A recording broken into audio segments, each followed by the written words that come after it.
About 18 months ago, I bought this vostok komandirskie.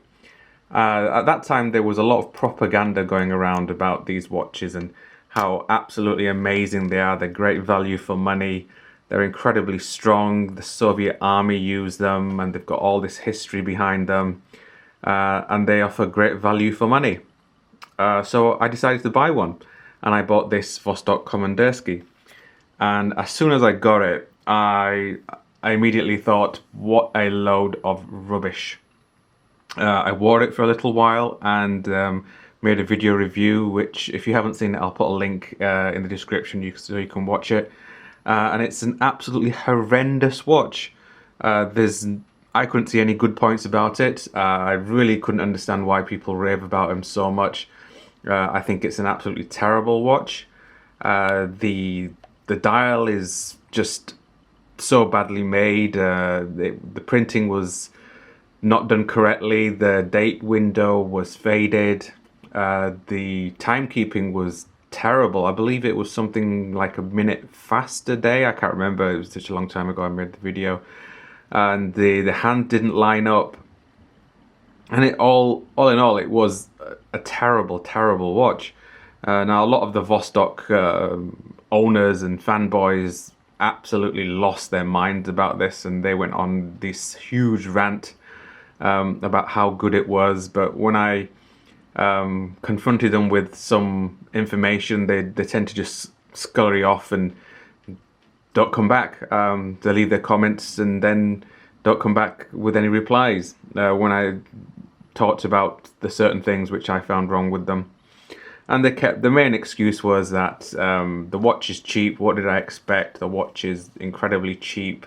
I shouldn't expect Rolex quality, but I didn't expect Rolex quality. I expected a watch that would work. So in that video, I described the watch as a kiddie's watch. So after a while, I gave the watch away to one of my friends, a little girl. She's 12 years old. So I thought, it's a kiddie's watch. Give it to a kid. And she wore it for, I think, less than 3 weeks before it started falling apart. Now, the first thing that happened was the bezel came off. Now, it's something to do with the, you can just see the wire there. Something to do with the wire. No matter what I do, it won't stay on. It keeps coming off. So see, the wire just pops straight out. It just keeps popping off, and so she wore it without that for a bit, and then what happened? The crown popped off. Didn't just fall off by itself. Obviously, because it was always wrong, so she had to adjust the time every so often. She unscrewed it, pulled the crown out, and everyone who's got one of these watches will know it's got the wobbly, dodgy crown, and it came off in her hand while she was pulling it out. Because when you adjust the time, you've actually got to keep a bit of tension on it and pull it out and then change the time. Came off in her hand, and I've no idea where it is. She did actually give it to me with the rest of the watch, and I've no idea where it is. It's probably somewhere around in the house, but it's not exactly a big deal.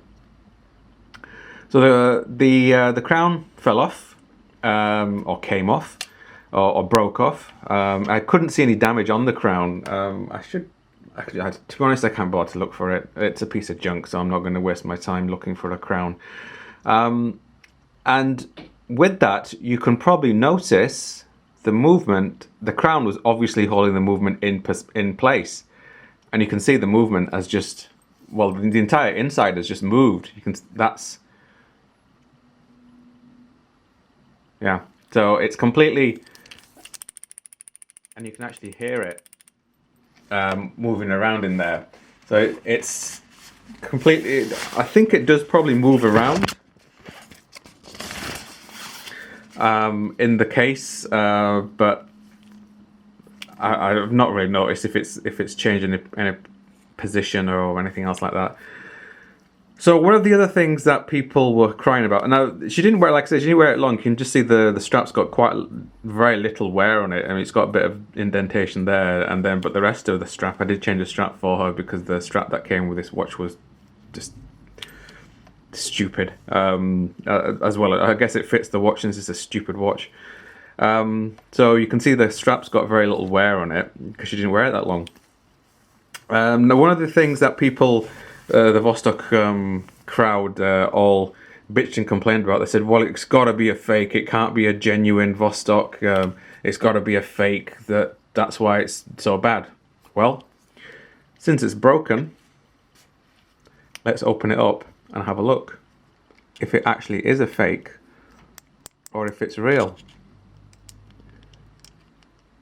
Now, I don't know of any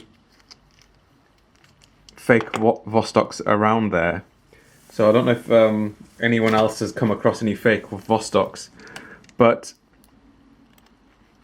in order to make a fake watch, you've actually got to put a lot of effort into them. It just falls straight out. Didn't expect that. There we've got the movement. So all of you Vostok experts, you tell me, is this fake or is it genuine?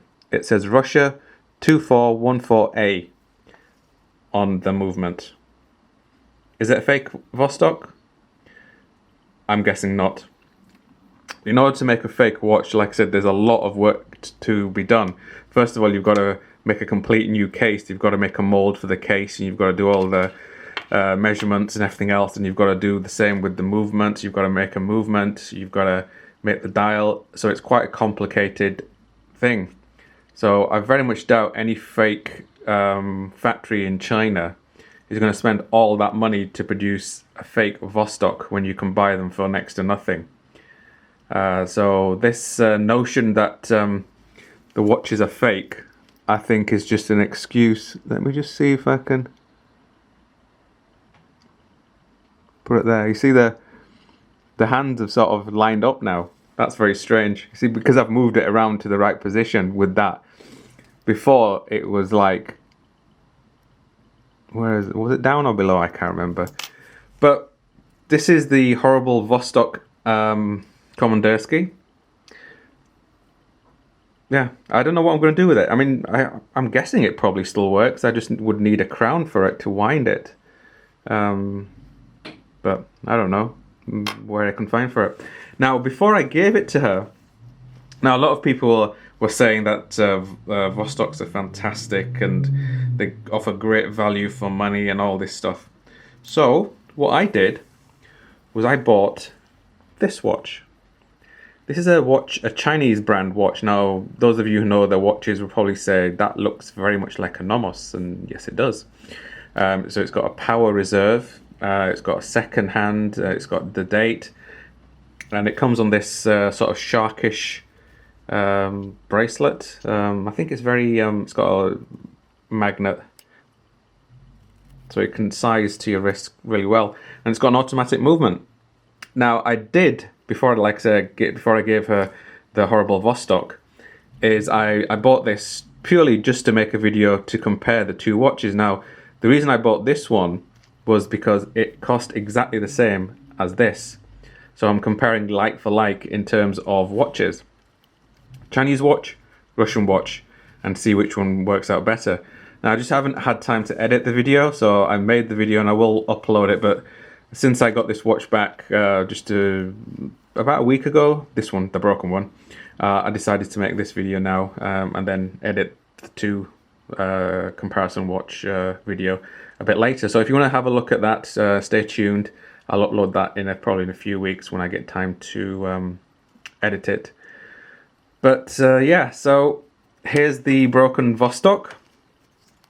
Now, I'm sure all of you Vostok fans will hate this video as well, so if you could please give me a thumbs down, that would be great, because that tells me how much I've annoyed you.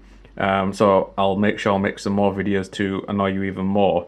So remember to give me a thumbs down, because it really does give me great joy to annoy you guys. Thank you for watching.